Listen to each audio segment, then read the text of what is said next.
Are you Santa Claus? The question nearly made me choke on my coffee. I looked down to see a tiny, wide-eyed boy standing on my porch, his chubby hands gripping the wooden railing. His nose was red from the cold, and his blonde curls stuck out from under a ridiculous elf hat. This was Bobby Miller, my 5-year-old neighbor. The kid had moved in with his parents a few months ago, and since then, he'd been running around the neighborhood like a pint-sized tornado. Until now, he had mostly left me alone. But today, he had a mission. I cleared my throat. Kid, what are you talking about? Bobby grinned, bouncing on his heels. You're Santa. I know it. I frowned. No, I'm not. He crossed his arms, looking me up and down with the scrutiny of a detective. You have a white beard. So do a lot of old men.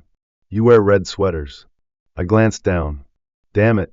Today of all days, I happened to be wearing a thick, red wool sweater my late wife had knitted years ago. I hadn't thought much of it. It was warm, and that was all that mattered. Bobby wasn't convinced. He gasped dramatically. And you live alone? So? He lowered his voice to a whisper. That means Mrs. Claus is inside.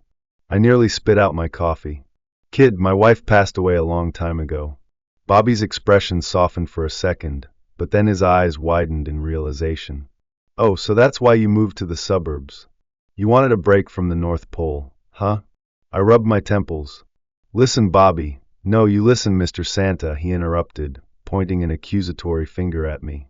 I've been watching you. Well, that wasn't creepy at all. You feed the birds, Bobby continued. Santa loves animals. I sighed.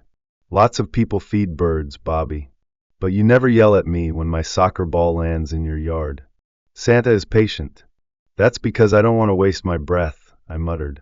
And, he declared triumphantly, I heard you laugh last week when Mr. Jenkins slipped on his driveway. You went ho ho ho just like Santa. Okay, that part was true.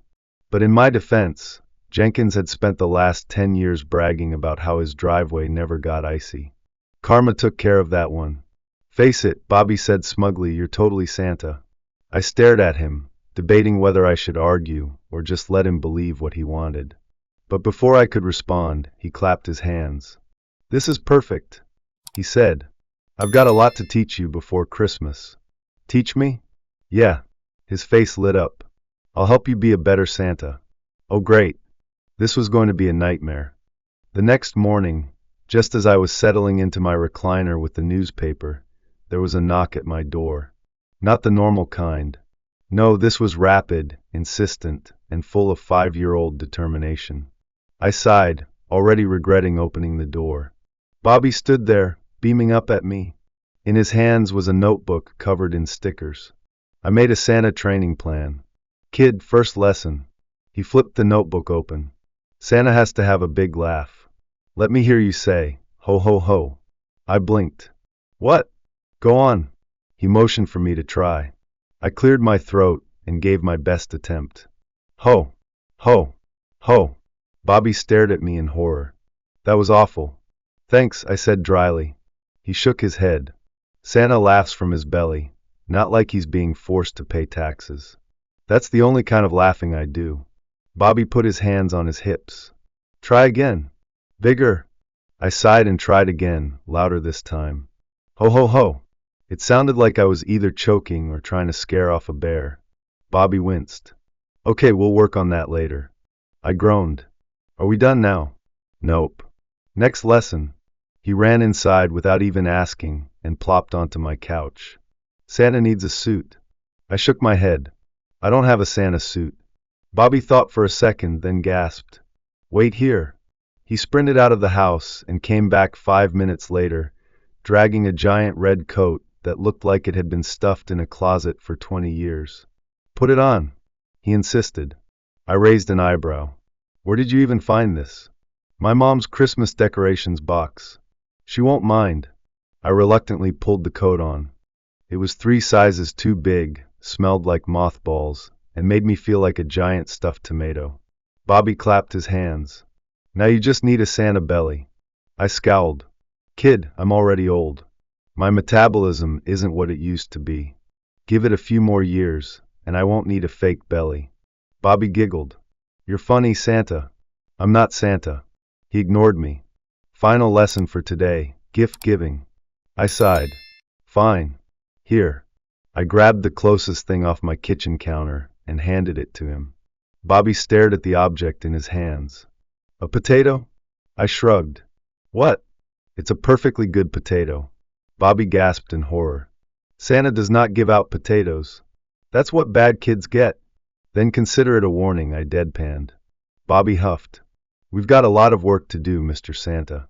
And just like that, my peaceful, grumpy old man life was over. I thought Bobby's Santa obsession would fade after a few days. I was wrong. Every morning, like clockwork, he knocked on my door, dragging me into more ridiculous Santa training.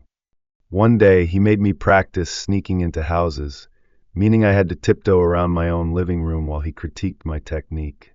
Another time, he tested my reindeer-calling skills, which mostly involved me standing on my porch yelling Dasher, Dancer, at the sky while my neighbor, Mrs. Jenkins, looked at me like I had lost my mind. I should have been annoyed. And at first I was. But something strange happened. I started looking forward to it. For the first time in years, I had something to wake up for. Something to laugh about. Then one morning, I found something unexpected in my mailbox. A letter, written in wobbly, crayon handwriting. Dear Santa, I know you're really Mr. George, but it's okay, I won't tell anyone. I don't need presents this year. I just have one wish. I want you to be happy. I think you miss Mrs. Claus a lot. My mommy says when people miss someone, their hearts get heavy. But maybe if you smile more, your heart won't be so heavy anymore. Merry Christmas, Santa. Love, Bobby. I read it once. Then twice. Then I had to sit down. My hands shook slightly as I folded the letter. Bobby was just a 5-year-old. A kid who still believed in Santa Claus and thought reindeer could fly. And yet, he saw right through me. He knew. He knew that behind the grumbling, behind the gruff exterior, I was just lonely. My wife, Margaret, used to tease me about my stubbornness. George, one day, someone's gonna crack that icy heart of yours, she'd say with a laugh, hanging stockings over the fireplace. I had always rolled my eyes. Not a chance, Mags. But now, sitting alone in my quiet house, holding a letter from a 5-year-old who somehow understood me better than most adults ever had, I realized she'd been right. The ice was cracking.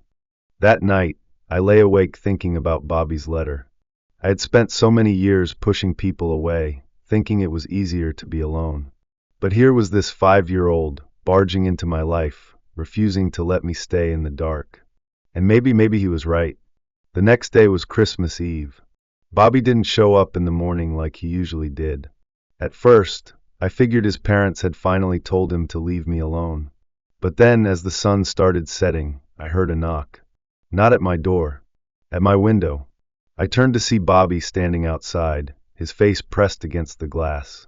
His breath fogged up the pane as he grinned and waved wildly. I sighed, shaking my head with a chuckle. What now, kid? He pointed to my front porch. Come outside, Santa. It's an emergency. With a groan, I pulled on my coat and stepped outside and stopped in my tracks. The entire neighborhood was gathered in my front yard.